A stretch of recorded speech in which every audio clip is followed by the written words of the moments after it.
Good morning, everybody, and welcome to the Recovery Classroom. My name is Drew. I am an alcoholic, and today I'm a recovering alcoholic, and I cannot be any more grateful. I want to give a special shout out and say thank you to our friends in the treatment facility. We went into last night and had a crosstalk meeting. I think everybody can use a little crosstalk in their lives. So it was a lot of fun, a lot of great dialogue and conversation. And if you guys are watching from the treatment facility, if you guys are watching on our YouTube channel this morning, thank you once again for letting us come in and hang out with you on a Tuesday night. You guys kept us sober one more night, and we couldn't be any more appreciative.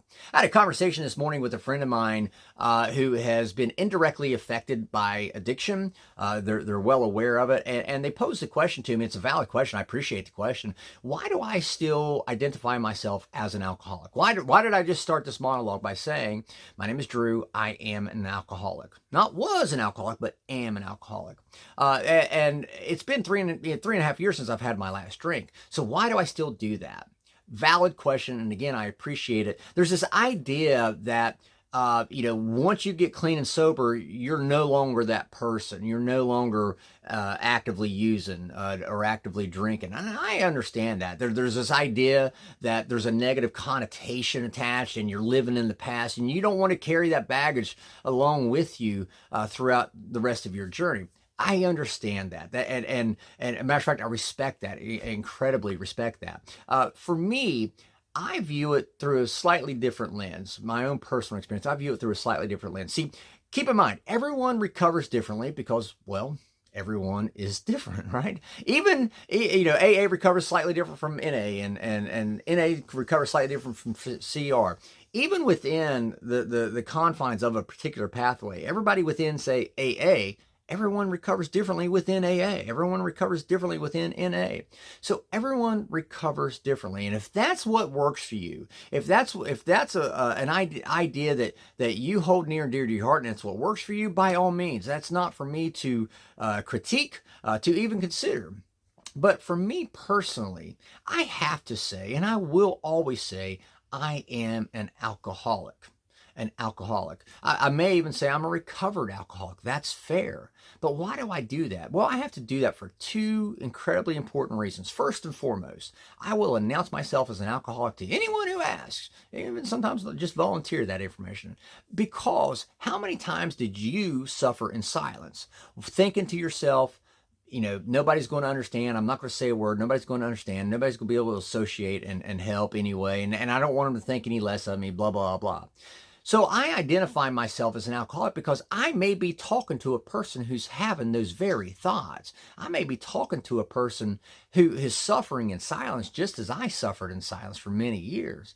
And by me voluntarily giving out that information that I'm an alcoholic and I'm in recovery, by me giving that out, that just lets them know that they're not alone and they don't have to suffer in silence. There is somebody there who at least understands and that they can at least talk to. That's the first reason why I will always identify myself as an alcoholic. The second reason why is a little bit more near and dear to my heart. See, when I stop identifying myself as an alcoholic, I stop thinking I'm an alcoholic. And when I stop thinking I'm an alcoholic is usually when I get myself into a whirlwind of shit.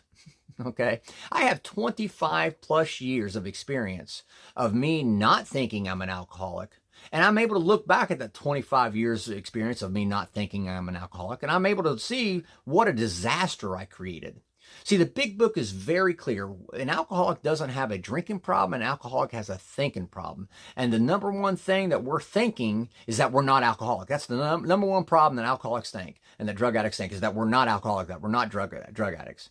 That's our problem. And when I stop thinking that I'm an alcoholic, I stop thinking about my disease entirely. When I stop thinking about my disease entirely, that's when my disease creeps up. It's like a 3-year-old toddler in the room next to you who goes silent. Either one, they're asleep, which my alcoholism will never do, or two, they're getting ready to stir some shit up, right? And that's what my alcohol is waiting. My alcoholism is waiting for me to stop identifying as an alcoholic so it can creep up. Oh, Drew, you know what? It's been 3.5 years. You haven't had a drink since July the 5th, 2021. You could have one drink. Sure. Nobody will know.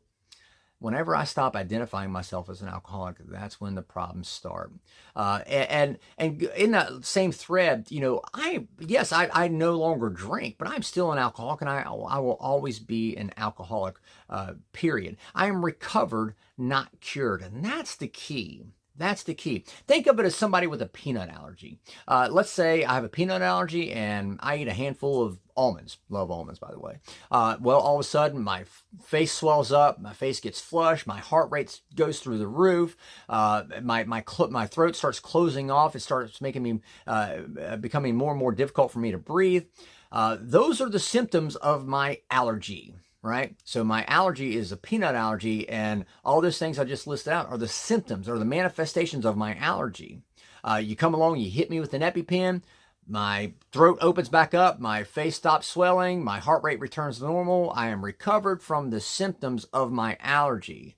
So, but once you hit me with that EpiPen, you just cured the symptoms, you didn't cure the allergy. And that's how we in recovery view our addiction. It's an allergy. My alcoholism is an allergy. And usually one of the symptoms of my allergy, one of the main primary symptoms of my allergy, is the second I take that first drink, I start thinking that I can have another and another. Matter of fact, I start craving that next drink, that second drink, that third drink, that fourth, fifth, sixth, so on. When I put that first one in me, I start craving, and that's one of the physical manifestations of my allergy. Sure, the EpiPen of Alcoholics Anonymous is what cured my symptoms, but I'm always going to be an alcoholic. The allergy never goes away. And so with all these things considered, that's why I will continue to say, till the day that I die, I am an alcoholic. I'm recovered, but I'm not cured. So with that being said, I'll let you guys go. Thank you guys for letting me come in and share 5 to 10 minutes of your day with you. You guys absolutely keep me sober, and I could not be any more appreciative. If there's a topic you'd like to have discussed, feel free to drop it into an email to me, Drew, D-R-E-W, at recoveryclassroom.org. I'll take a look at it, see what we can do. We'll be talking again soon, guys. Remember, you can't get drunk if you don't take that first drink.